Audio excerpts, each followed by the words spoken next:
kembali lagi sama Mama. Jadi seperti yang kemarin aku mau sharing ke yang lain lagi. Kan kemarin sempat sharing tentang perjalanan garis 2 buat dapetin Charlotte sama Lionel. Nah hari ini aku mau sharing sama kalian tentang rutinitasnya Charlotte sama Lionel. Ini pas Charlotte sama Lionel masih sekolah, jadi aku bisa sekalian santai. Oke. Bermula dari ada beberapa orang yang kayak nanya, kok Charlotte sama Lionel tidurnya gampang ya, tidurnya gak susah ya, terus makannya gampang dan lain hal sebagainya. Nah puji Tuhan Charlotte Lionel tuh emang gampang makan, gak susah kalau misalnya untuk makan dan tidur. Nah itu juga aku bersyukur banget karena aku dari awal MPASI itu ketemu sama dokter anaknya yang bagus. Nah, aku mau kenalin dokter anak aku ini ada di RSPI Pondok Indah. Belum ya, agak kameranya agak miring. RSPI Pondok Indah namanya dokter Cynthia Rindang. Ramai banget dokternya, baik banget, dia care banget. Aduh, aku bersyukur banget deh ketemu sama dokter Cynthia. Nah, dari awal ini aku dicatetin lagi. Dari awal ini tuh Dokter Cynthia tuh pas awal MPASI-nya Charlotte, dia udah kayak ngajarin, nanti kamu waktunya jam segini tuh gak ya. Nah nih, aku bakalan kasih tips buat mama yang mungkin mau mengikuti atau sekedar membantu mama semuanya, yang kalau misalnya masih baru jadi new mom terus bingung gimana ceritanya, atau mungkin yang emang tapi kalau misalnya anak aku udah gede, misalnya kayak udah seumuran Charlotte gitu, masih bisa nggak ya? Masih bisa kok, asal kitanya kayak telaten aja ngurusinnya. Nah ini nih aku kasih waktunya ya. Jadi dari awal MPASI itu jam 7 pagi itu Charlotte udah sarapan, terus jam 10 pagi Charlotte itu udah makan snacknya itu tuh buah, biasanya potongan buah gitu. Nah terus jam 12 siang makan siang, jam 4 sore itu ada snack sore, terus nanti jam 8 malam lagi, jam 18.00 atau jam 6 sore itu ada makan sorenya. Nah abis itu sebenarnya udah stop situ aja, tapi kalau misalnya anaknya mau minum susu tuh boleh, jadi sebelum tidur sekitar jam 7 ke setengah 8, jam 8an tuh mereka minum susu, abis itu tidur. Nah pas tidur itu sepanjang malam tuh mereka pasti gak akan makan, karena mereka udah diajarin untuk tidur sepanjang malam biar nggak ngeganggu polanya mereka juga. Nah aku mau kasih tau juga, mungkin nanti ada mama-mama di sini kayak bilang, kenapa sih emangnya kalau dibikinin jatuh, kayaknya perasaan kayak jatuh, perasaan anak gue nggak kenapa-napa kok kalau nggak dibikinin jatuh.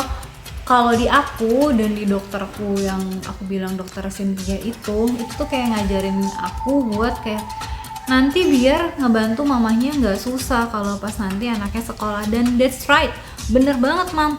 Jadi karena emang polanya udah keatur, Charlotte Lionel tuh nggak gitu susah untuk bangun pagi. Kan kita tahu kan kalau sekolah itu masuknya jam 7 pagi atau jam setengah 8 apa jam 8. Sedangkan biasanya kan kita kayak mama muda tuh berpikirnya kayak, ya udahlah daripada gue capek, ya udah dia suka-suka dia lah, mau bangun jam 9 kayak mau bangun jam 10 kayak, nanti abis dia bangun baru dikasih makan. Nah padahal nanti kalau pas udah mau masuk sekolah, rutinitas dan polanya itu tuh bakalan kebentuk sama anak tuh jadi agak-agak susah diatur. Nah karena Charlotte sama Lionel udah kebentuk pola itu, nah puji Tuhannya tuh jadi nggak susah diatur.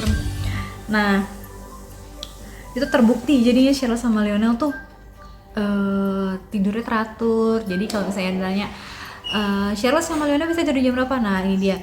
Jadi kalau kebiasaan Charlotte sama Lionel sekarang ini tuh Charlotte sama Lionel itu bangun pagi itu jam 6 pagi, terus habis itu aku langsung kasih mereka makan.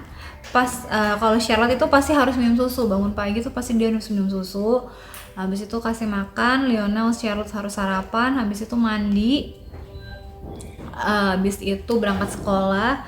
Terus snack time kan emang dia ada snack time di sekolah pokoknya jam 9 jam 10an sih kayaknya, pokoknya ada snack time-nya. Terus nanti makan siang tetap jam 12 atau jam 1 pas dia pulang sekolah. terus pulang ke rumah dia masih ada jam 3-an apa jam 2 sebelum tidur siang. Nah tidur siang tuh Charlotte sama Leona masih itu jam 2 pas setengah 3 itu masih tidur siang, itu minum susu dulu sebelum tidur siang. Terus sorenya, nah sorenya ini kalau dia udah minum susu biasanya dia nggak akan ngemil lagi, tapi ngemilnya Charlotte sama Lionel itu bukan ngemil yang kayak aneh-aneh, jadi mereka lebih kayak ngemilnya tuh ngemil buah. Jadi mereka bakalan kayak tikus dapur lari ke dapur buat buka kulkas untuk cari buah. Terus kalau misalnya nanya, kayak kemarin ada yang nanya lagi, Mams, kok anaknya bisa sih nggak jajan kayak di toko-toko kayak gitu yang aneh-aneh yang kayak makan ciki gitu-gitu. Itu memang karena mereka udah dibiasain dari dulu. Maksudnya kalau ke Indomaret tuh paling biasa mereka beli yogurt atau kayak yang cemilan-cemilan kayak gitu doang, nggak yang kayak ciki. Jadi mereka emang tahu kalau makan ciki nanti sakit, nanti batuk, jadi mereka nggak mau. Nah abis itu setelah makan snack jam 5 sore apa jam 6 sore tuh mereka udah aku nggak pernah sampai jam sih, setengah 6 tuh aku udah mereka kasih mereka makan malam. Jadi emang telat, nggak telat. Terus habis makan malam mereka bakalan aktivitas tertentu, itu belajar, entah itu main. Terus pokoknya setengah 8 aku pasti langsung kasih tau Charlotte ini sama Leona, Leonel ini udah jam setengah 8 kita mau siap-siap tidur. Nah kalau udah mau siap-siap tidur itu mereka udah pasti langsung masuk kamar untuk siap-siap minum susu. Nah habis minum susu ya udah mereka bakalan jam 8 siap-siap di tempat tidur, udah tarik selimut dan lain sebagainya, dan mereka siap-siap tidur. Nah biasanya kalau jam 8 itu kita tuh udah ada kebiasaan kayak menceritakan keseharian kita tuh kayak ngapain aja. Nah itu ada di video yang sebelumnya, itu Lionel lagi sesinya Lionel bahkan cerita seharinya dia tuh ngapain aja. Habis itu nanti gantian ke Cecenya seharian itu ngapain aja. Jadi biar ada bangun komunikasi dan kita juga bakalan tahu kira-kira anak kita tuh sehari ini tuh ngapain aja. Terus biar juga kan kita takut ya kalau misalnya dia nggak cerita nanti kita nggak bisa tahu mereka ngapain, terus biar kita juga bisa kenal sama teman-teman mereka. Nah ikutin pola ini tuh sebenarnya bagus banget, jadi ngebantu. Nah terus kalau misalnya kayak kemarin aku lupa deh ada siapa ya, mamanya siapa itu yang nanya kayak anaknya kok mau ya tidur jam 8.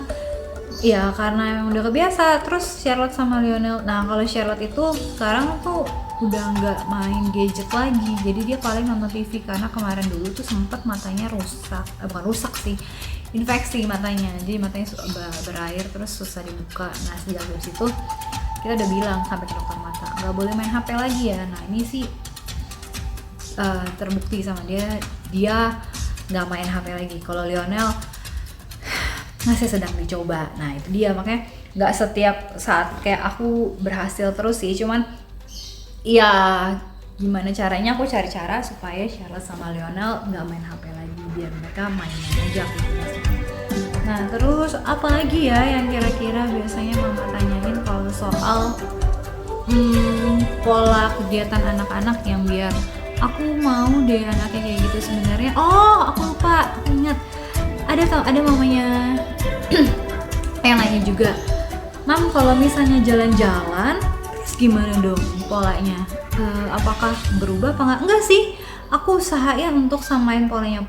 Kalaupun memang misalnya dibilang nggak fleksibel dong, bukan yang nggak fleksibel sih. Jadi misalnya kayak kalau kita keluar, biasanya kan kita makan di luar, kalau orang-orang udah dewasa kan makannya jam 7 atau jam berapa kalau malam ya, atau enggak kalau makan siang lewat dari jam 12. Nah biasanya tuh aku udah bawain bekal gitu di mobil buat mereka makan, jadi tetap makannya jam segitu. Kalaupun nanti pas lagi kita turun makan dia mau ikutan makan, jadi ya udah sekedar ya udah dia mau makan aja, mau ngemil atau mau apa, jadi nggak bener-bener ngerubah polanya dia. Terus mereka mau nggak kalau misalnya nanya, loh jadi kasihan dong anak-anaknya jadi nggak bisa makan? Enggak, mereka kalau mau makan apa ya nggak apa-apa makan aja, cuma nggak yang lapar, jadi nggak cranky juga karena kan mereka tahu polanya kan. Terus kalaupun emang misalnya udah sore banget nggak ada makanan, terus sih nggak pernah sih, biasa aku stokin kayak telur rebus gitu buat mereka, jadi buat ganjil perut, kalau nggak susu kotak gitu buat mereka.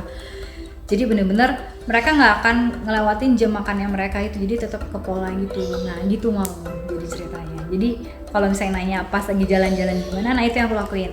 Terus kalau yang kayak pas lagi dulu aku jalan-jalan ke luar, ke Jepang, itu juga kayak gitu, aku bakalan cari tempat makan yang memang udah jam makannya Cheryl, aku ikutin jam makan di situ.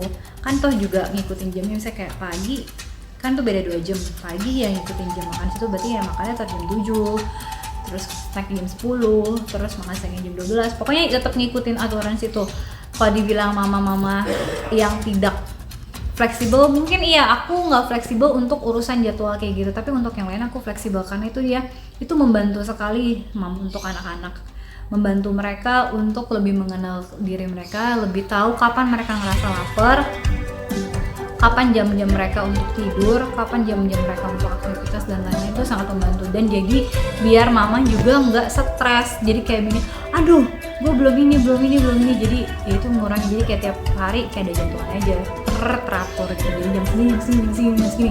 Dan terus kalau jam 8 anak-anak udah tidur, jadi itu mamanya juga happy, mamanya bisa ada waktu me time sendiri, jadi nggak yang kayak aduh capek banget energinya, capek gini, jadi ya itu dia, enak jadinya kan. Nah sekian aja deh kayaknya info yang bisa aku bagiin ke mama-mama di sesi kali ini tentang mengatur pola rutinitas dan makan anak, khususnya untuk Sheryl sama Lena. Kalau bisa ditiru ya aku bersyukur bisa membantu. Kalau memang misalnya masih kesulitan, nanti kita bisa sharing, nanti mungkin yang nonton video ini bisa komen atau mungkin bisa tanya kira-kira apa yang mau ditanyain, nanti aku bantu buat video selanjutnya lagi. Nah selanjutnya lagi nih kira-kira aku mau bikin video apa lagi ya pas di mama sharing time ini, nanti aku kabarin lagi deh. Pokoknya yang jelas sekian video kali ini, semoga video kali ini membantu kita semua. Bye bye.